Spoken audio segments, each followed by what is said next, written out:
प्यारे बच्चों, कक्षा 10 विषय गणित में इकाई 2 में दो चर वाले रैखिक समीकरण युग्म में जो हमारा इकाई 2 है वो 18 नंबर का है। इसमें दो टॉपिक पढ़ना है, दो चर वाले रैखिक समीकरण युग्म और एक पढ़ना है द्विघात समीकरण।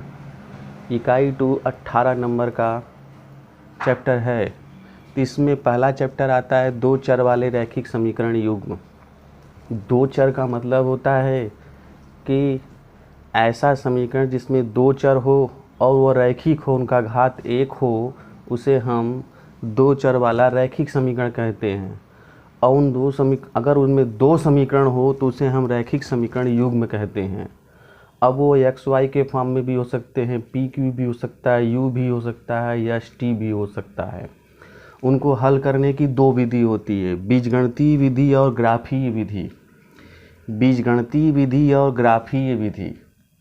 बीजगणितीय विधि को हल करने की कुल 3 विधियां होती हैं, विलोपन विधि, प्रतिस्थापन विधि, वज्र गुणनखंड विधि। इन 3 विधियों से हम अपने दो चर वाले समीकरणों को हल कर सकते हैं। ठीक है, दो चर वाले समीकरणों को हल करने के लिए विलोपन विधि, प्रतिस्थापन विधि, वज्र गुणनखंड विधि से हल कर सकते हैं।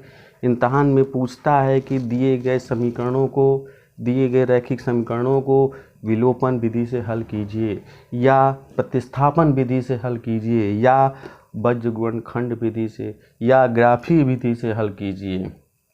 आपको यही 4 मेथड पढ़ने हैं और बहुत कुछ आपके सिलेबस से निकाल दिया गया है।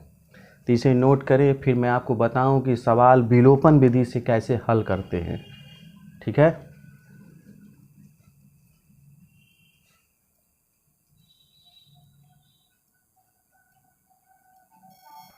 जैसे पहला क्वेश्चन हमारा है 3x + 2y = 11, 2x + 3y = 4। इन दो समीकरणों को हमको विलोपन विधि से हल करके x और y का मान निकालना है। विलोपन का मतलब विलोप करना, आलोप कर देना।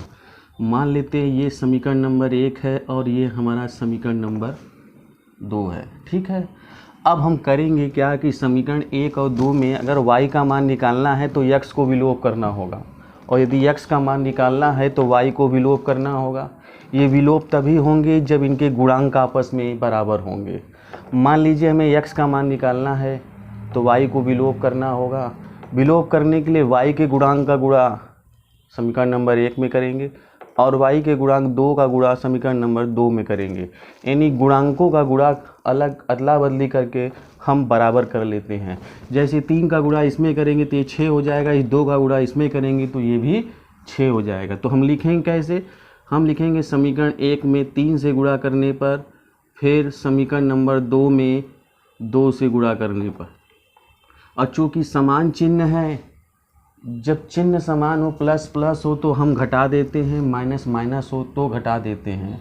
जब माइनस प्लस या प्लस माइनस होगा तभी जोड़ेंगे, नहीं तो घटा देंगे। ठीक है, तो पहले हमें समीकरण नंबर 1 में 3 से गुणा करना है।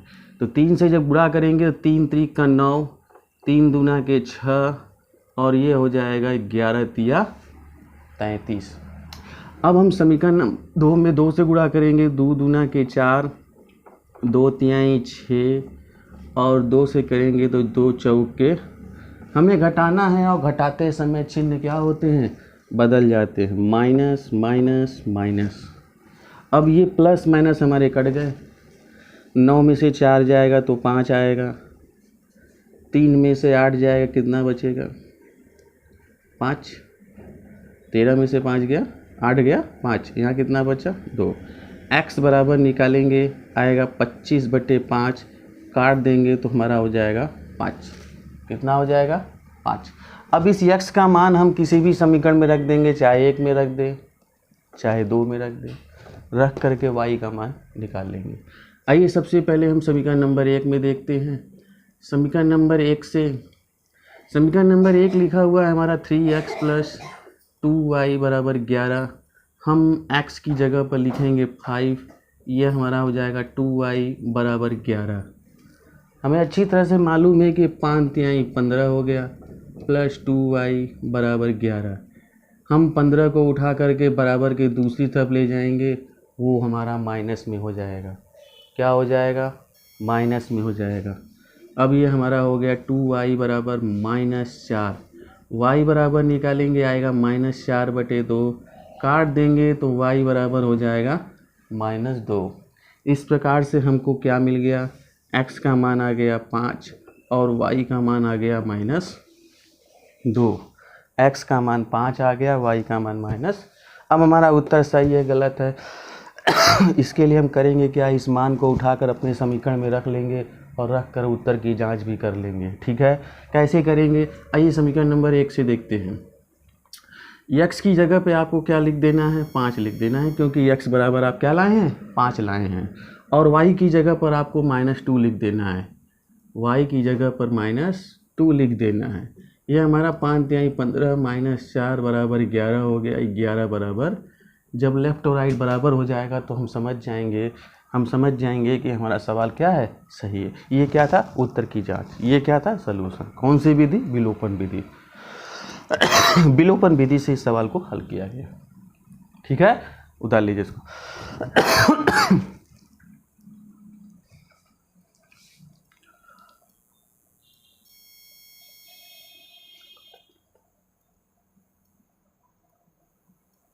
आइए दूसरा क्वेश्चन देखते हैं। 3x - 5y बराबर -1, 2x - y बराबर -3। मान लेते हैं कि ये समीकरण 1 है और ये समीकरण 2 है। हल हमको विलोपन विधि से ही करना है। अगर हमें y को काटना है, विलोप करना है, x का मान निकालना है, तो हमें क्या करना होगा? इनके गुणांक को गुणा करना होगा।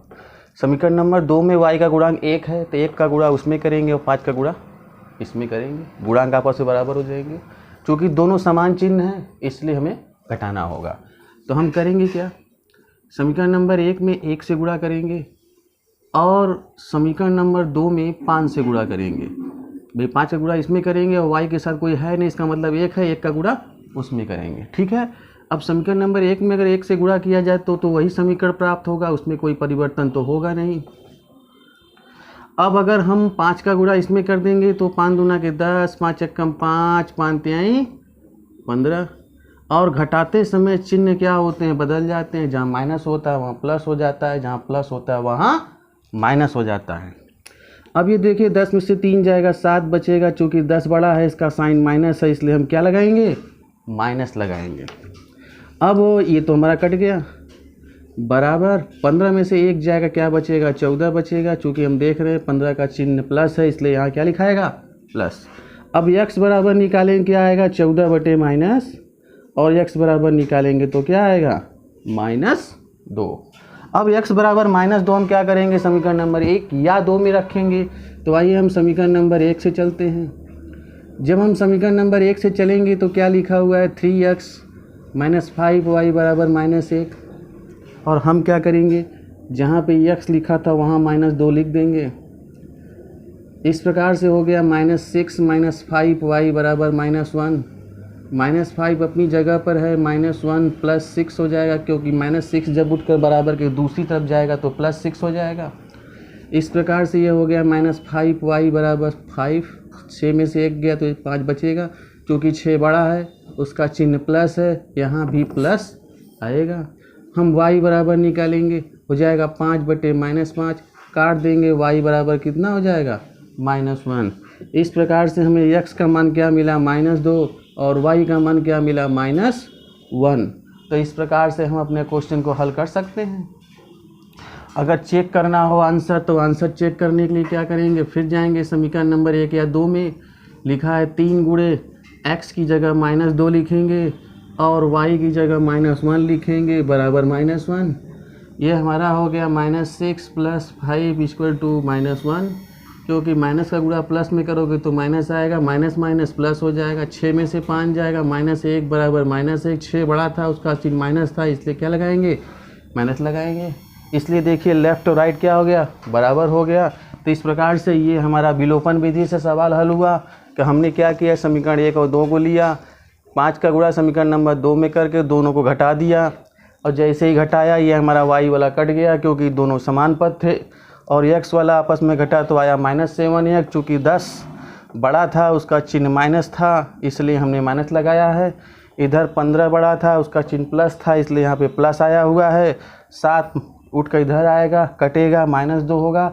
x के इस मान को हम समीकरण नंबर 1 में रख देंगे। जब x के इस मान के समीकरण नंबर 1 में रखेंगे तो हमें y का मान मिल जाएगा। यही हमारा आंसर है। विलोपन विधि से अगर हमें प्रूव करना हो कि यह सही है कि गलत है तो समीकरण नंबर 1 या 2 में उस मान को रख देंगे और हमें पता चल जाएगा कि सवाल सही है कि गलत है। उत्तर लीजिए।